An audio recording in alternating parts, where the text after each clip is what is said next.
Marami pong nagsiselebrate sa buong mundo po ang tinatawag ng Father's Day.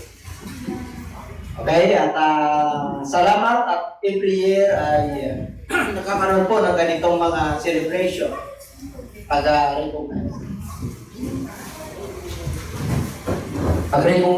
Para sa magkakaroon, meron tayong mga panahon sa ating mga magulang, sa ating mga parents, tatay, or ama. Okay? Para naman kahit na sabihin natin na nagtatampok po tayo sa kanila, kung wala po sila na ginamit ng Diyos, ay wala po tayo. Amen? Kaya, natural lamang po na sila po ay dapat nabigyan ng recognition o parangal. Parang yung iba, ayaw nang alalahanin pa yung tatay niya dahil maraming mapapait ng mga nagdaan sa kanilang mga buhay. Pero titingnan po natin kung ano ba talaga ang ulirang ama na sinasabi po dito sa Biblia. The noble father. Okay. At dito po, okay, may 15 verse 1, nagkaroon po ng mga parisiyo, eskriba, at napakaraming makasalanan na lumalapit sa ating Panginoon. At mahiling ang ating Panginoon ay nagbigay po siya ng talinghaga sa 15:1 hanggang 7. Ito po yung tinatawag na lost sheep, yung nawawalang tupa. Sabi niya, kung mayroon kayong tupa na 100 at nawala isa, hanapin nyo yung isa. At pag ito'y nasumpungan nyo, kayo ay nagagalak. At tulad niya yung kagalakan, higit na kagalakan ng mga hingin sa langit. Nang isang nagsisisi at tumalikod sa kanyang mga kasalanan, mga anghel po sa kalangitan ay nagdidiwa kaysa yung 99 na matuwid na hindi na nangangailangan ng pagsisisi. Okay? Number 2.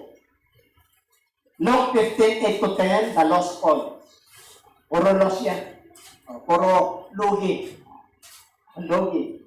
Lost sheep, lost coins. Ito po isang babae po. Talagang nawawala yung kanyang yung kanyang coins. At nagsindi po siya ng ilawan para mahanap at winalis niya. At nung nasumpungan niya, siya po ay masayang-masaya at ibalita niya sa kanyang mga kapitbahay na nasumpungan niya na yung lost coin. At nagdiwang din po siya.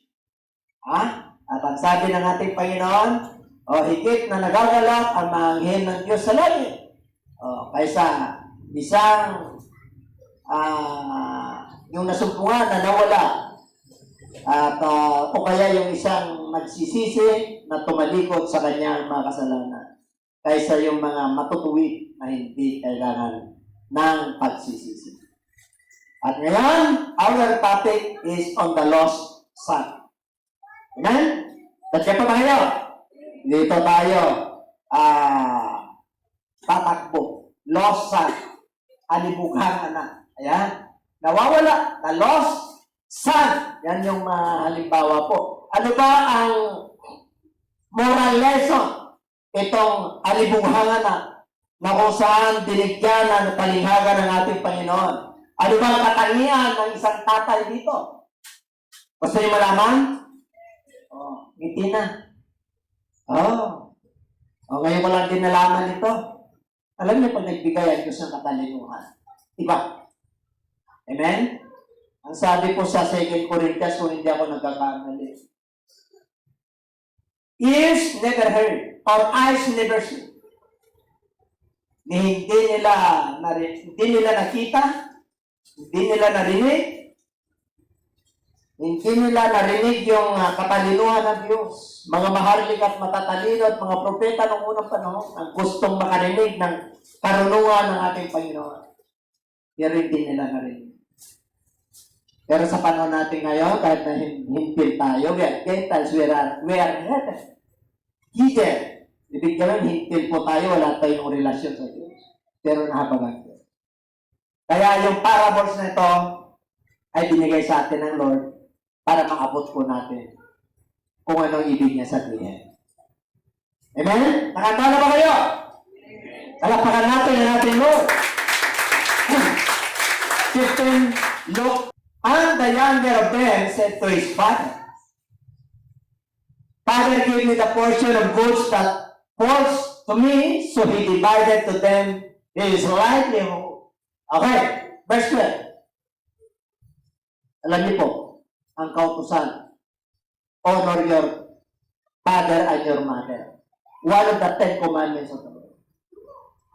Ang customary po ng mga Hudyo, ng mga anak ng Diyos, pag ikaw ay sumuway sa magulang at hindi sumunod, pagbabatuhin, pamamatay.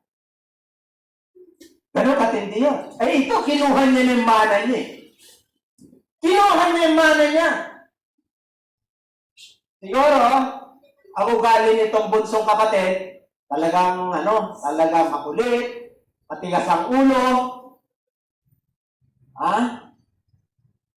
talagang hindi nautusan. Kaya ginawa niya lang para makaiwas siya sa batas ng kautusan. Akin na yung mana ko. Para magawa ko yung gusto kong gawin. Nagreklamo ba yung tatay? And he gave his portion. Ibinigay niya. Hindi na siya sige, anak. Okay na yan para makaiwas ka sa batas, sa kautusan nito. Kasi pag matigas ang ulo mo, mahirapan ka. Kung susuway ka sa magulang mo, ang sabi ng kautusan, hindi ka mapapaigi at iksi ang buhay. So, number 1 na katangian ng Ama, nandun yung pag-ibig. Amen? Mga tatay, may pag-ibig pa kayo sa inyong mga anak. Kahit na makulit, matigas ang ulo, kaya? Nareklamo? Pag humingi? May narinig yung anak? Kaya? Mga tatay? Ito, matindi. Amen? Inunawan niya. We understand. Kaya dapat ang isang magiging tatay ay nandun ang kanyang pag-ibig sa kanyang pamilya. Hindi lang sa anak. Dito, yung anak na lalaki. Sabi dyan, na parables, pero isang ama, pero siya 2 anak na lalaki. Bunso at pamanay. Pero yung verse 12, hiningi.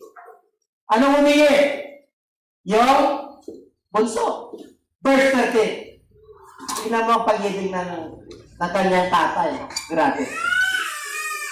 And not many days after, the younger son gathered all together, journeyed to a far country, and there wasted his possessions with prodigal living.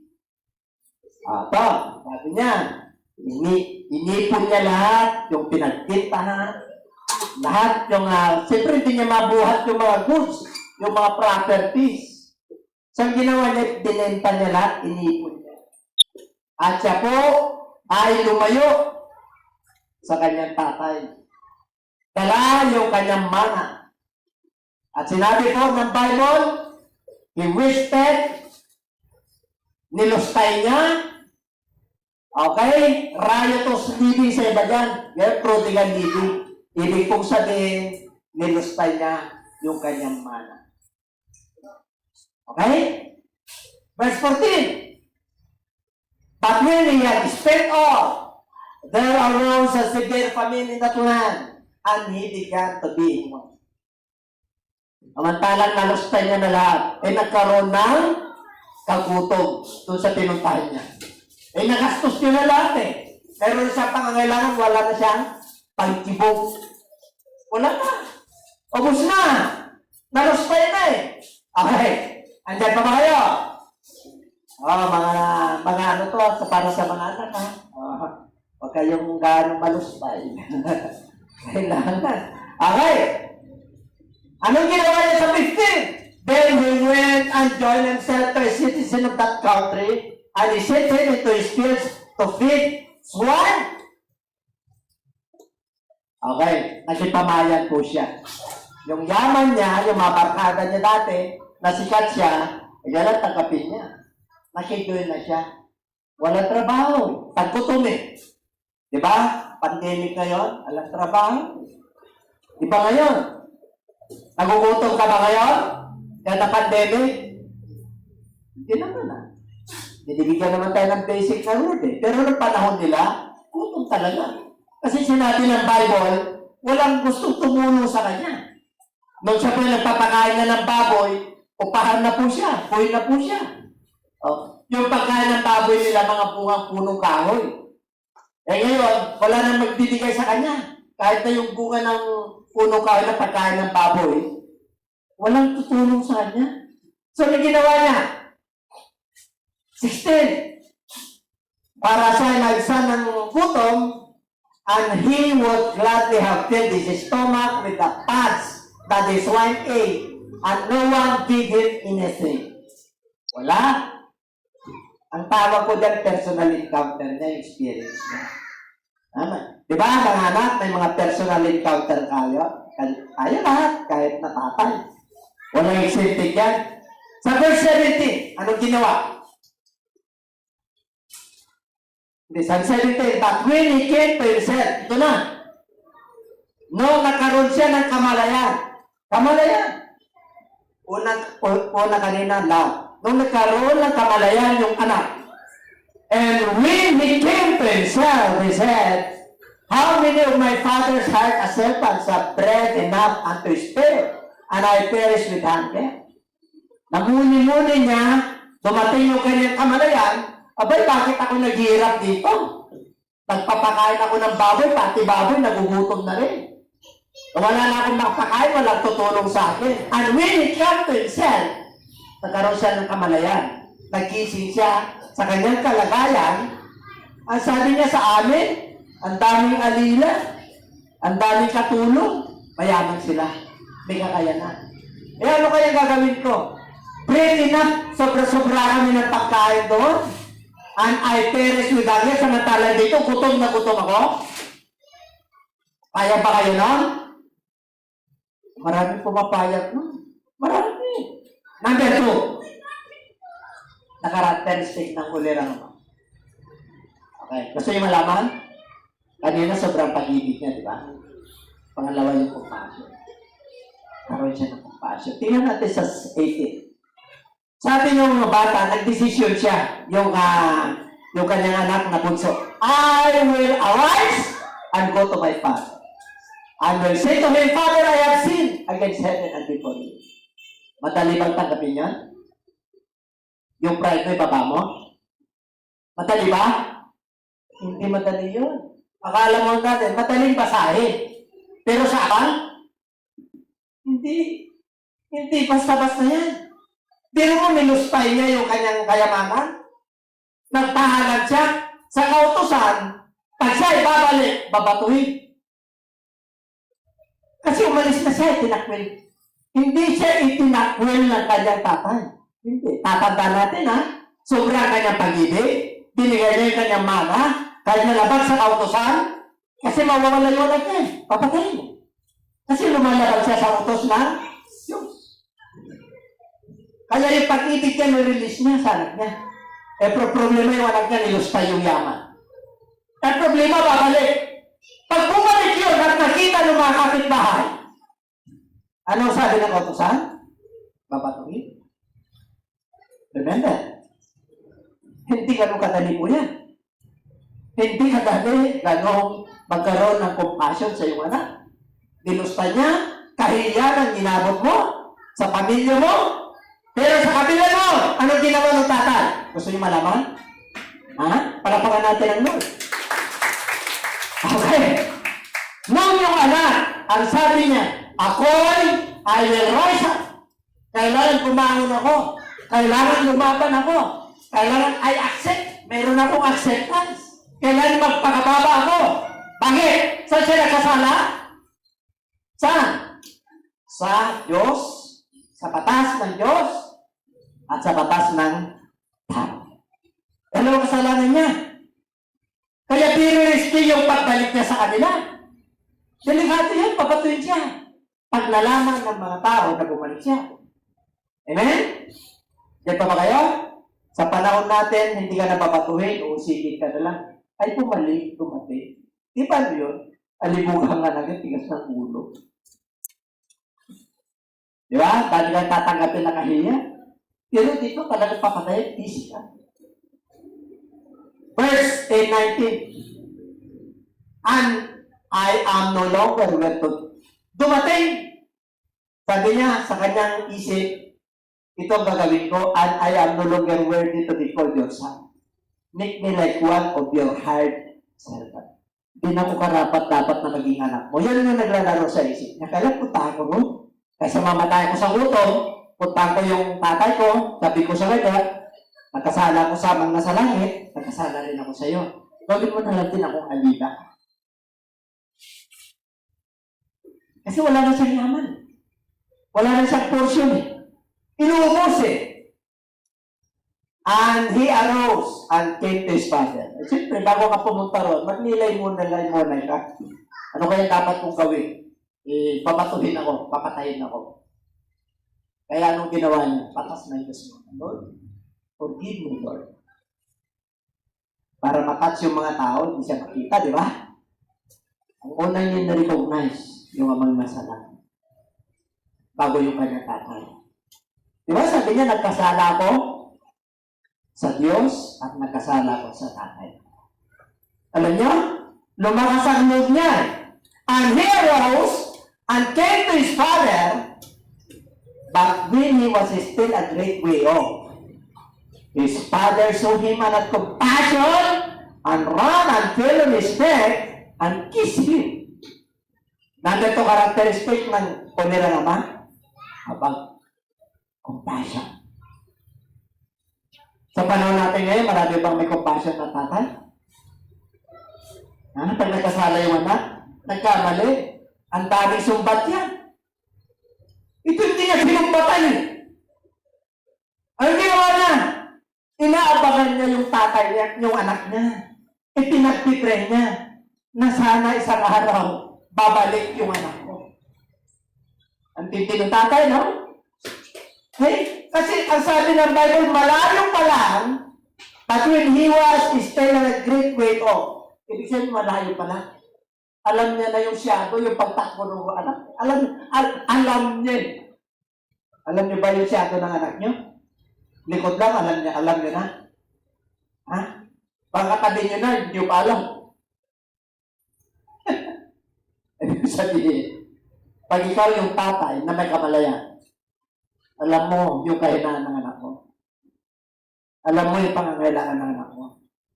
Kasi hindi ka bibigyan ng load ng pamilya na hindi mo anak. Alam mo pakainin niya. Alam mo pangangailangan niya. Kaya dapat, pag lumapit yung anak mo, meron kang kapagsakan. And everybody shout, praise the Lord.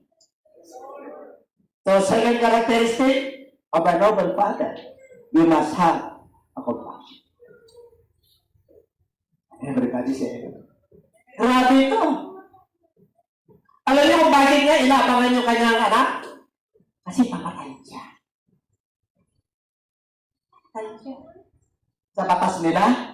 Kasi umalis na eh. Pag bumalik ka, delikado mo. Amen? Kaya nandun nakabang lagi siya sana isang araw. Bakit isang araw? Para mapunta siya rito. Abangan ko na. Para proteksyonan ko siya. Kaya sabi nga niya eh, malayo pa lang, his father saw him and had compassion. And, dito mo siya, nalubong siya. Grabe, sinalubong siya. Ay, grabe. Di ba? Nakalimutan niya na nilusta niya yung yaman niya. Nakalimutan niya. Kalimutan niya yung ginawa ng anak niya sa batas ng Diyos. Nakalimutan ng ama. Nakalimutan niya yun. Anong ginawa niya? Sumalubong eh. Salamat. Bakit? Inandito ko na eh. And ran and fell on his neck. Tapos, talagang yung tatay, paling ka na. Paling ka. Kinis niya pa eh. Welcome ka, welcome. Samantalang, sa mindset mo anak, I am not worthy to be your son. Alila mo na lang ako, hard servant na lang ako sa iyo, tatay. Pero yung tatay niya, di ba? Amen? Sa verse 21. Ano ginawa ng tatay? Number 3. Nagkaroon ng kapistahan. Kapistahan? Diba? Pag nakita siya, delikado. Ano ginawa? Nagkaroon ng piging. Tingnan natin. Verse 21. And the son said to his father, I have sinned against heaven and in your sight. I'm no longer worthy to be called your son. But the father said to his servant, bring out the best robe and put on him and put a ring on his hand and sandals on his feet. Ano ginawa niya? Mga servant, mga katulong, salubungin siya. Ibigay yung pinakatapis na kasuotan. Bigyan mo siya ng ring sa kanyang finger at bigyan mo siya ng sandalyas sa kanyang paa. Nagkaroon ng joy. Kanina compassion. Nagkaroon ng joy. Kanyang tatay. Bakit? Nawala siya eh. Hindi niya nakita yung kahinaan ng anak niya. Hindi niya tinignan yung kanyang kasalanan. Hindi niya rin natakot yung mga tao na patuhin siya. Bakit? Pag sinabing joy, paghahandaan niyan. May peace offering sa Lord yan. Kaya nakalimutan na yung mga tao na nagkasala yung anak niya. Hindi ba kayo? Sabihin mo sa'yo tatay at hindi pala ni tatay. Ano? Pag may laban, tatay na mapalo. Pag may compassion ng tatay mo mapalo. At ang tatay mo kahit na bumabalik ka, nawawala na, natutuwa ang tatay mo, hindi ka nawawala. Kahit na lumayas yan, pag bumalik, tanggapin mo. Huwag mo siya palalayasin lagi, wala nang mapupuntahan. Ang huling pupuntahan niyan ay yung amang nasa langit. At ikaw tatatay sa lupa. Kung lang ibang pupuntahan. Pag pinalayas mo yan at hindi mo naintindihan yan, mapapahiwara ang kanyang buhay. Amen? Kasi wala nang asahan yung bata, kundi yung father in heaven and father in his biological parents.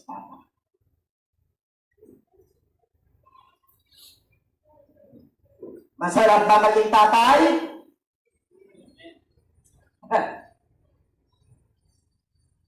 Maraming nawawasak na tahanan. Pag wala kang sagot, hindi mo kaya yan. Hindi ka pwede magaan. Yung love, hirap niya. Yung compassion, pag gumawa ng kabulastukan niya, hindi mo mapamatalo. Tapos, babalik sa'yo, kakaroon ka pa ng kapistahan. Welcome! Ano nawala sa'yo? Sabi ito, nawala yung kotse ko. Tubigay kita ulit. Wala na akong sapatos eh. Wala. Itong sapatos ko, ano na lang. O, yung sing-sing ko, wala. Sanda ako, hindi na ko na natupos. Narima pa. Diba? Diyan ulit siya. Ano ibig sabihin nun? Panibagong kasuotan. Na-enlighten na yung bata, dumating, puruan mo na siya. Bakit? Mayroon na siyang pagugutan, mayroon na siyang experience sa buhay. Kaya sabi niya, bring up.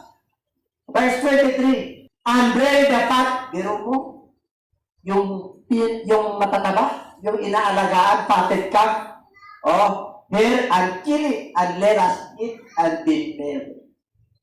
Karoon ng kapistahan sa kanila. Ay tayo, magsaya tayo. Yung magaganda na alaga natin, yun yung kakatayo para maghanda tayo. Bakit? Tingnan natin. Why? Verse 24. This is my son was dead and is alive. Tanong! Is he dead? Siya ba'y patay? Hindi, talagang patay na yan. Pag sa kautusan, hindi na siya makakabalik. Yun ang ibig sabihin nun. Literal yan, nabuhay na bumalik. Kasi sa kautusan nila, patay na yan. Babatuhin talaga siya. Bumalik eh. Kaya mag-testa tayo, mag-enjoy tayo. Bakit? Para yung kapitbahay natin, abay yung pinakamatabang baka. Handa natin para magsaya tayo, para makalimutan nila yung kanyang ginawa. Amen? Ang tawag yan is offering sa Lord.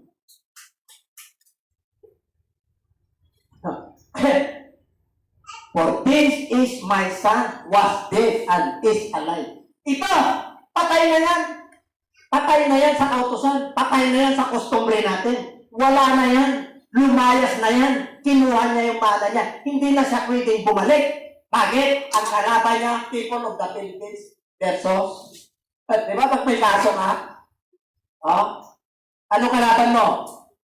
People of the Philippines. Kahit nagkaso mo waring crime. Hahanapin ka ng batas. Ang kalaban mo lahat ng tao sa bansa. Ganun din po. Nilabag niya ang kautusan ng Diyos. Hindi niya inonor yung kanyang tatay. Kaya sabi niya, magbigay tayo. Bakit? Ibuhay. Nabuhay, physical, nandito siya, pinoteksyonan ng Lord. Okay. At he was lost and is found. Kanina, yung parable na lost sheep, hinanap. Sino naganap? Yung may-ari ng sheep. Yung lost coin, hinanap. Bakit? Pag may-ari niya yung coins. Ito, hinanap niya ba yung naganap ba yung tatay? Naganap ba yung tatay? Hindi. Ang tatay naghintay. Kasi bawal hanapin. Kasi sa batas, pag lumayas, tinakwil mo nang wala. Wala na talaga yun. Kahit na mahal mo siya. Mag-pray ka na lang at habag ng Lord para makabalik siya. Nabuhay.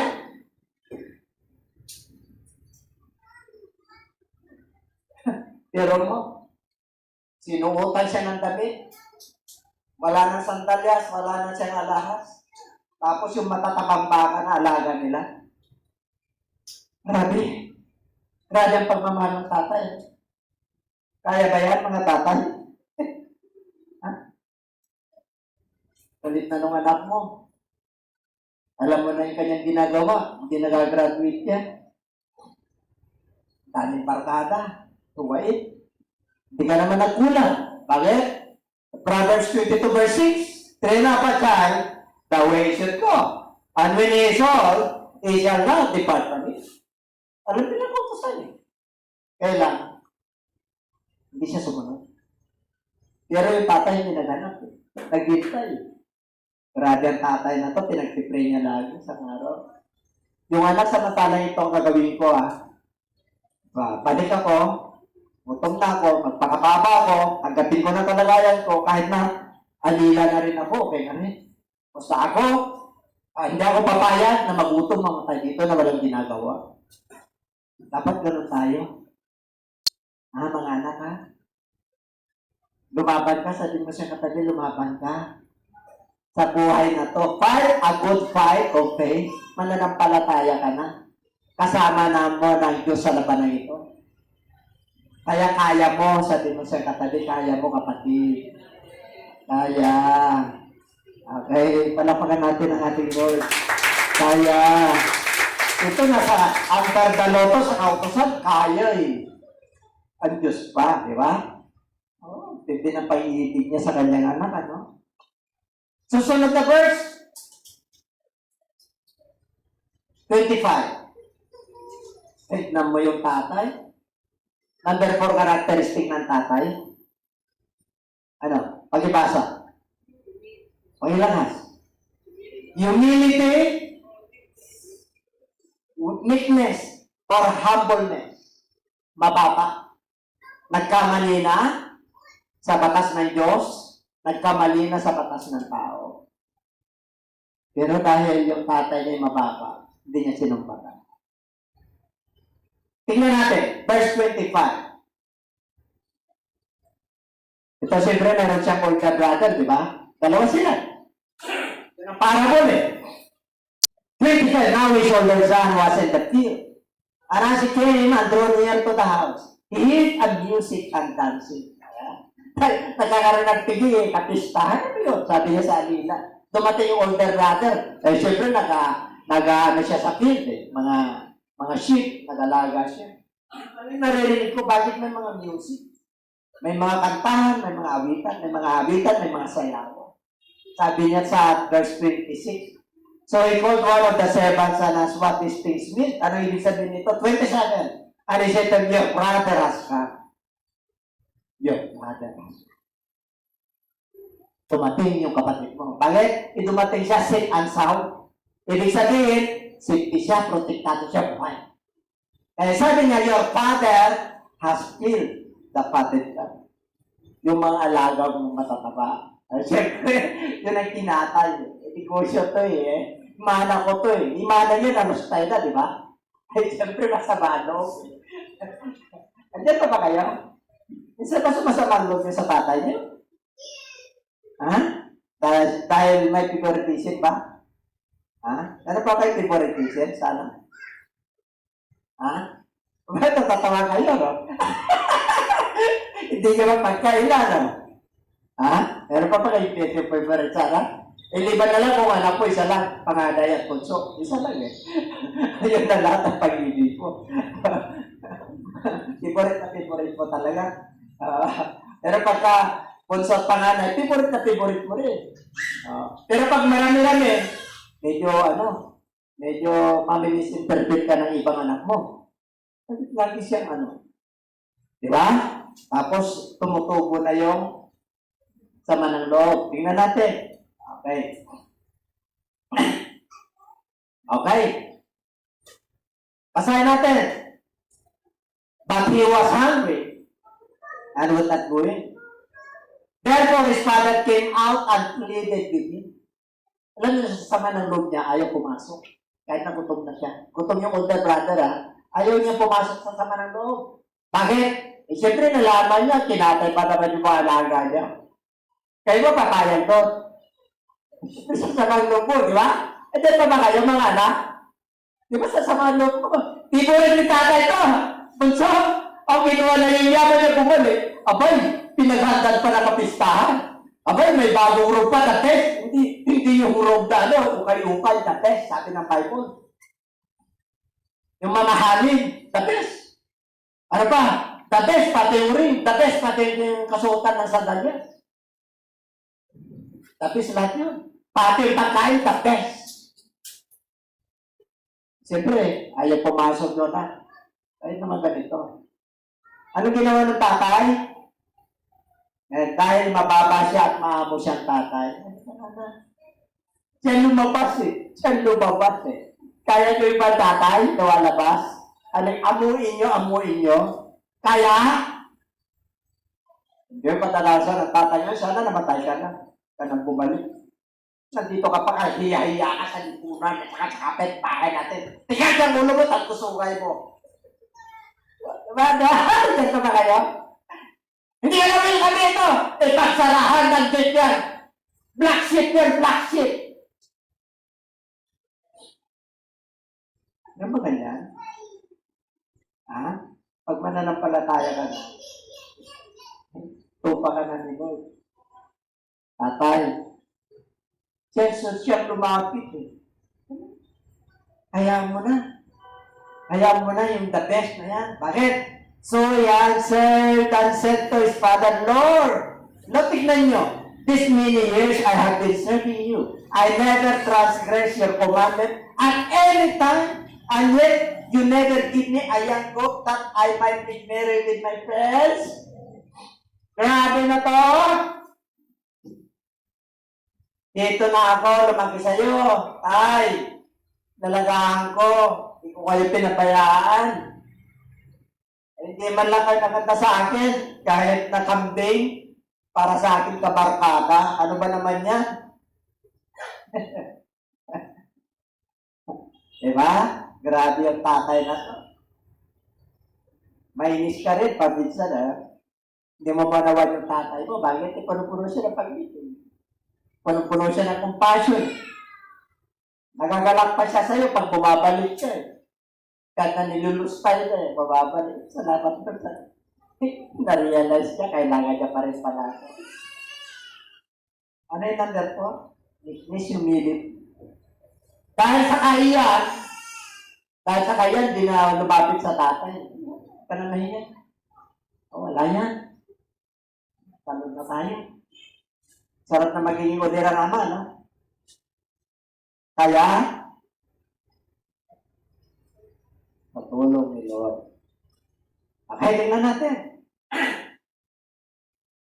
29, 30. 30 na.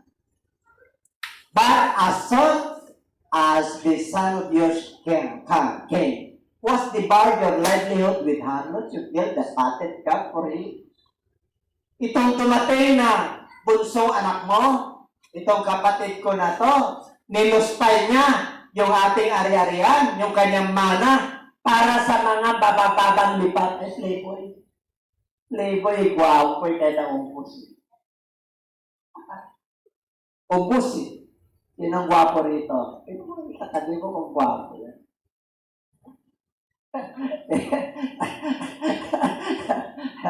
Diba? Playboy, kaya na ubus eh. Kaya mag-ikat ha, mga anak ha, na lalaki at mga tatay. Yan ang ingatan natin. Tatlo yan, ang ingatan ng tatay. Ano yan? Gold. Girl. Tatlong diyan. Ano pa? Glory. May glory ng tao eh. Pag wapo, mayaman, makarisma, glory yun. Di ba? Tapos gamitin niya yung yaman niya sa kainan ng babae. Girl yun. Gold yun. Kaya maraming napapahapag na kwan. Pagka, dapat ang blessing nakakapagpalapit sa Diyos eh. Amen? Yung iba nakakapagpalayo eh. Kaya pag pinagpapala na, lumalayo sila sa Diyos. Bakit? Ayaw na nila sa Lord eh. Samantala nung wala sila sa Lord, wala kang blessing. Lord, pagpalain mo ako, bigyan mo ko ng trabaho. Makapag-abroad ako, Panginoon. And everybody shall praise the Lord. Okay ba yan? Okay, pala natin ang Lord.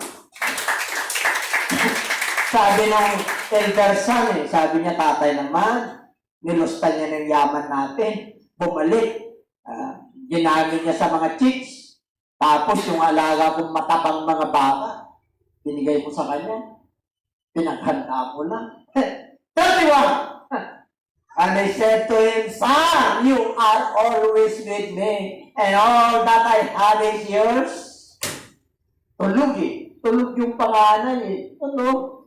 Eh, wala na yun. Patay na yun eh. Kung ano ang nasa akin at iwanan ko yan, iyo lahat yan. Kaya wag ka nang mainggit. Kaya lang, siyempre may kapante na naman doon eh. Di ba? Ka na mag-alala eh. Lahat naman sa'yo yan eh. Ang bait mo nga eh.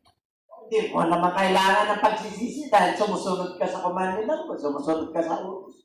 Kaya pinagpapala tayo. But all is yours because you have been with me. But this, your younger brother, who is dead, that is now alive, and was lost and is found, ang sabi niya, it was right. Ano raw? Sa Tagalog? Tama itong ginagawa natin. Patayin natin yung mga alaga mo. Happy-happy tayo, mag-celebrate tayo. Kasi, patay na yan. Patay na. Binuhay pa ng Diyos.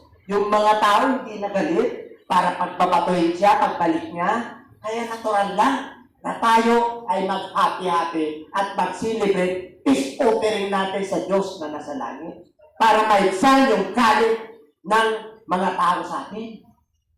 Amen? Nakuha nyo? Gets? Palapakan natin ang Lord. O yung palapakan na pinagpapala, nila tayo. Yes! Hallelujah, praise the Lord. There are 4 characteristics of a noble father. Number 1 is full of love, unconditional love. Without any wrongdoing. Hindi niya nire-report, hindi niya nilalagay sa isip niya kung ginawa niya kanyang anak. Number 2, has compassion. Kahit na wala na siya, nabag siya, inaabangan niya. Number 3, joy. Karoon na celebration. Gagalak siya. Bumalik ko na. Number 4, Mababa siya. Kahit na nagkamali na, nagkasala na, kinahiya na siya ng lipunan, ikinahiya na siya ng batas ng Diyos. Pero, tinanggap niya pa rin. Ayaw lumapit sa kanya, ang tatay yung lumapit. Ito na. Ito na. Meron pa yan. Ano pa lang yan eh. Kumbaga sa paano pa lang yun eh. Pare sa pelikula. Yung kwento niya, nasa ano pa lang. Wala pang DN. Yung pinakaklayo. Gusto niyo pa ba? Parang ayaw niyo na. Parang inantok na kayo. Parang ako lang masiga dahil araw na tatay. Hindi naman siguro. Pero wala ha. Pero wala. Wala bang pang-depre sa atin? Wala bang pang-depre sa atin?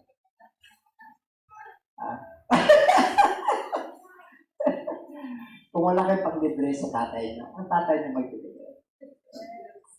Yun ang ugali niya. Paano kung wala pang-depre tatay? Yun na. Si nanay, one piece naman yun. Paano kung wala si nanay? Yung anak niya. Paano kung wala kayo lahat? Sa Diyos. Dito na tayo magbukbuk.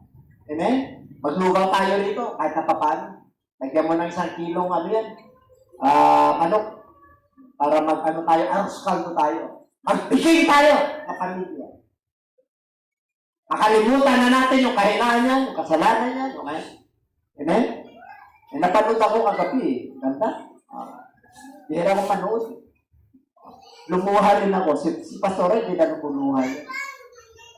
Sanay na siya sa mga telenovela na malalalim. Kaya ako mababaw lang ako. Mababaw lang. Kasi bihira ko manood. Ang ganda. Dati ako natutunan. Kaya ang ganda rin yung minsan, nagbabrowse ako. Nare-relax din ako. Habang nare-relax ako, lumuluhan na pala ako. So, gagaling naman ang artista na to. Sabi niya, hindi ako lumuha. Ay, alam ko na. Magaling ng siya eh. Talagang malalim niya yung kanyang Kasi mga Koreano, gagaling. Hindi ko naman maintindihan. Siyempre siya, meron namang yun na subtitle. Siyempre, mag-iisip pa ako sa subtitle niya. Hindi na lang ako manood. Kasi siyempre mag-iisip ka eh. Amen? Siyempre, pag nanonood ka, isipin mo.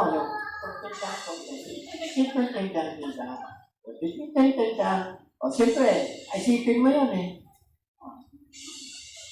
Ako kasi, okay na to sa atin. Tagalog. Ay, kung maganda to. Kasi yung mga star, alam ko na kagad eh.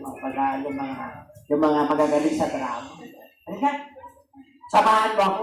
Ibig sabihin, samahan mo ako para matapos ko to. Kasi pag hindi niya ako sinasamahan, ko matapos. Diyan pa ba kayo? Kasi matutulong na ako talaga eh. Matutulong ako rin sa kinaupuan ko, mamaya na. At anong ganda. Pero pag sinasamahan nga ako, kukwentuhan ko pa yan. Talaga, gagagling naman dito, no? Tuwa-tuwa ako, yung pala wala pa sa kanya yun. Mababaw na talaga ang kaligayahan ko pagdating sa mga ganyang bagay. Mababaw din ang kaligayahan ko pag nag-libre. Purman na kayo. Hindi kayo mag-libre. Lahat tayo tulong-tulong. Wala pa natin ang okay. It was right that we should meet me. Walang bigla. Tama ito. Magpakasalan kaya tayo. Mag-celebrate tayo. Hoy! Itong kapatid mo na to, patay na to. Nabuhay ulit. Nawala. Natagpuan. Okay. Meron pa? Look. Meron pa dito. Ayan.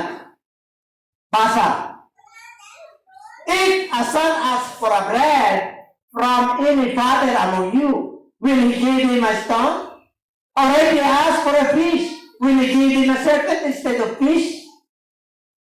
12. Or if he asks for an egg, will he offer him a scorpion? If you then being evil know how to give good gifts to your children, how much more will your heavenly Father give the Holy Spirit to those who ask Him? Diba tayong tatay? Hindi mo matis yung anak mo kaya matigas ang ulo. Pahingi naman ng pambili ng tisty. Wala nga nasabi mo ito yung pagdikit ng taga. Alam niyo na. Hindi tao. O, ganon. Okay. Kaya sabi ng Lord, pag humingi ba yung inyong mga anak ng bread, bibigyan mo siya ng pato. At pag humingi ba siya ng itlog, bibigyan mo siya ng scorpion. Hindi itlog ang binigay mo, yung bubok. Itlog lang, bubok naman. Hindi na makain. Bakit? Sinisirmunan mo na. Hindi pa niya nakakain. Sabi ng Lord, kung kayong mga tatay dito sa lupa, na masasama, if you will be evil, ibig sabihin kahit na masama ugali yan, bibigyan mo pa rin ng magagandang bagay ng iyong mga anak. Pinaghahandaan mo sila, pinapag-aaral mo sila, binibigyan mo ng magandang gano'n. Maraming pagkakamali na tatayo na, maraming kayo na. Evil nga ibig sabihin masasama kanyang ginagawa. Kayo nga, mga masasama, yung tatay na nasa lupa, yung mga anak hindi nyo mamatiis eh. How much more? Your heavenly Father. If you want to be a noble father, you must know praise of God.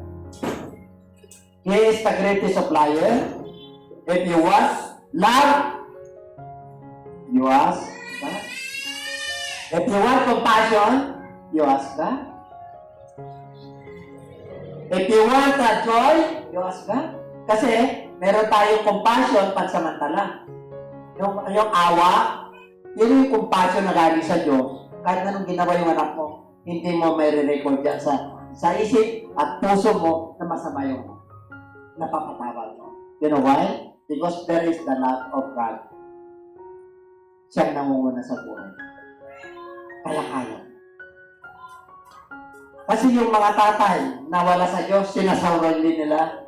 Ay, mamaya magtampo na yan, mamaya wasak na yan. Pero pag nasa Lord kayo, abutin. Kaya sabi niya, how much more your heavenly Father give the Holy Spirit to those who ask Him.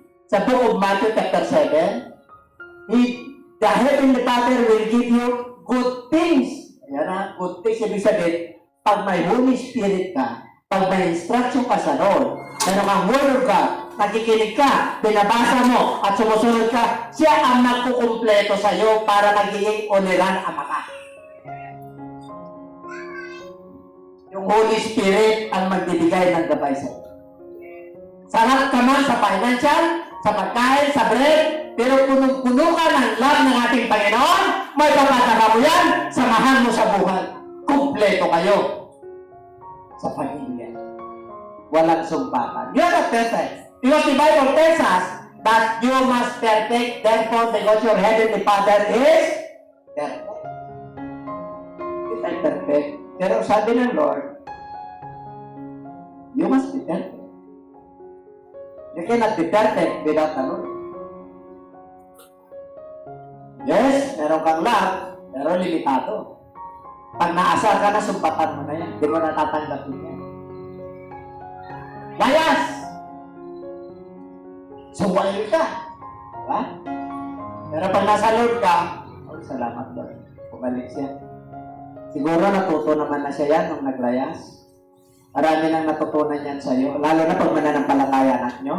Ay, hindi pa bayan ng Diyos yan. Marirealize niya, papalik sa inyo. Bakit ako maghirap dito samantala yung tatay ko ron, kahit na tama-tama lang kami, may kapayapaan kami, mag-enjoy kami. Doon na lang ako, balik na lang ako rito.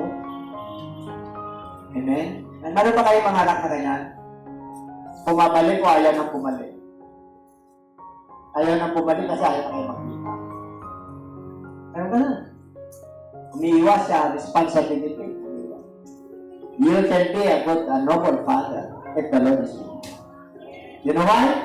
Because the foremost and the greatest commandment of the Lord is love Him with all your heart, with all your soul, with all your strength, and with all your...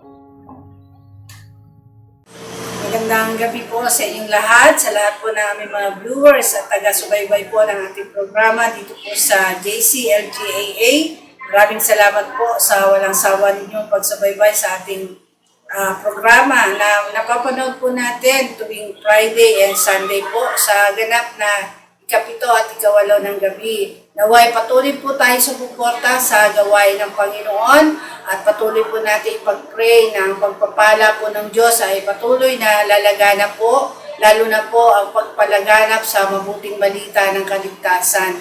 At sa gabing ito, mga kapatid, nais lamang po namin kayong anyayahan na kayo po ay tumanggap sa ating Panginoon. Sapagkat sa huling panahon po, marami po ang tatawag sa Panginoon at sasabihin ng Lord na hindi ko kayo kilala. Bakit? Sapagkat wala po kayong relasyon ng tama sa Panginoon. Kung nais niyo po na kayo po'y kilalanin ng Panginoon, tanggapin niyo po siya ng maluwag sa inyong kalooban bilang Panginoon at tagapagligtas. At sa gabi ito, tayo po ay mananalangin ng pagtanggap at nawa ibukas po natin ang ating mga puso't kaisipan na tanggapin po ang ating Panginoon bilang Savior and Lord.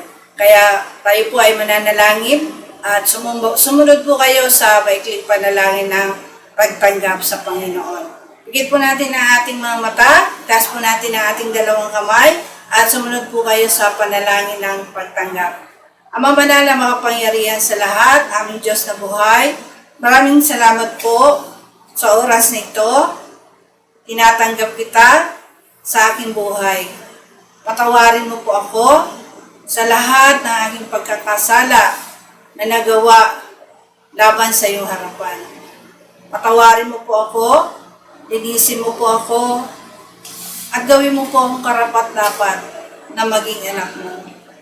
At sa oras na ito, tinatanggap kita bilang Panginoon at sariling tagapagligtas ng aking buhay. Tinatanggap kita bilang kaisa-isang Diyos. Pagarian mo po ako mula ngayon hanggang sa iyong pagbabalik. Tulutan mo po na ako po ay makasunod sa iyong layunin at plano sa aking buhay. Salamat po sa kapatawaran at kaligtasan na aking natamo. Ito po ang aking samot na langin sa iyong dakilang pangalan, sa pangalan mo po, Panginoong Hesus. Amen. Ang tinanggap po natin ay ang ating Panginoong Hesus at nawa hindi po doon nagtatapos ang ating pagtanggap. Kailangan makilala po natin ang totoong Diyos, ang totoong nag-iisa at makapangyarihang Ama na sinasabi po sa Biblia na siya po ay inamatay, inilibing at nabuhay na magmuli. Yun po yung mabuting balita na ating pong tinanggap sa Panginoon. Ulitin ko po na siya po ay namatay, inilibing at nabuhay na magmuli.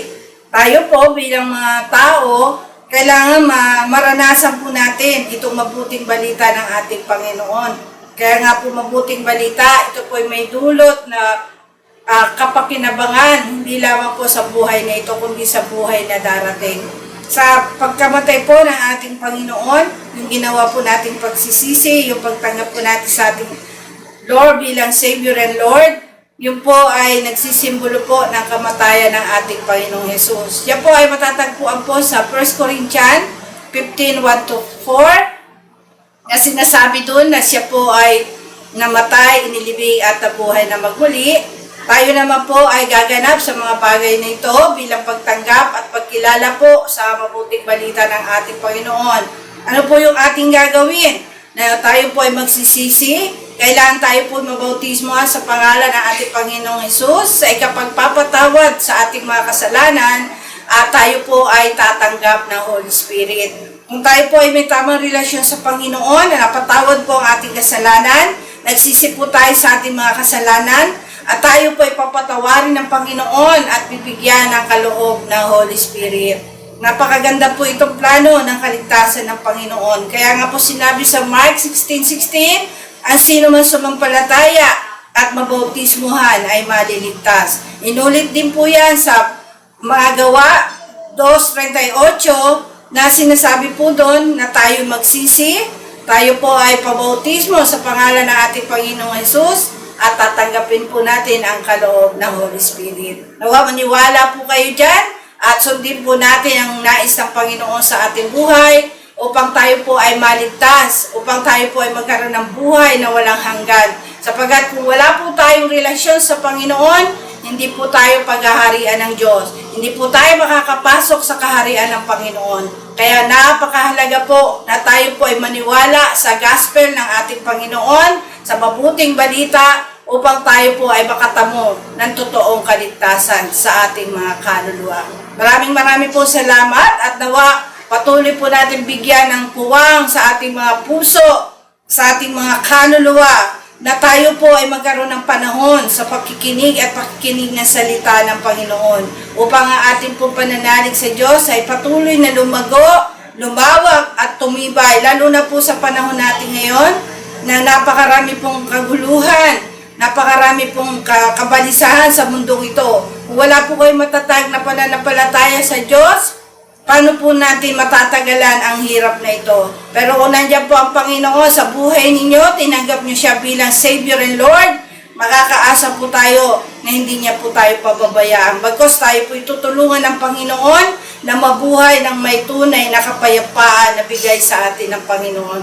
Kaya huwag po kayo magsawa na tayo po mag-ipon ng kayamanan sa langit, sapagat ito pong kayamanan na ito po ay hindi nabubulok, hindi ito mananakaw, at higit sa lahat, ito po ay kayamanan na bigay ng Panginoon. At saan po natin yan makukuha? Sa pamamagitan po ng pagtsatsaga, pakikinig, pag-a-apply ng salita ng Panginoon. Kaya maraming po salamat, at huwag po natin kakalimutan, lagi na subaybayan po ang ating programa dito po sa JCLGAA tuwing Friday po, Sunday, 7 to 8 p.m. po, dito po sa ating YouTube channel.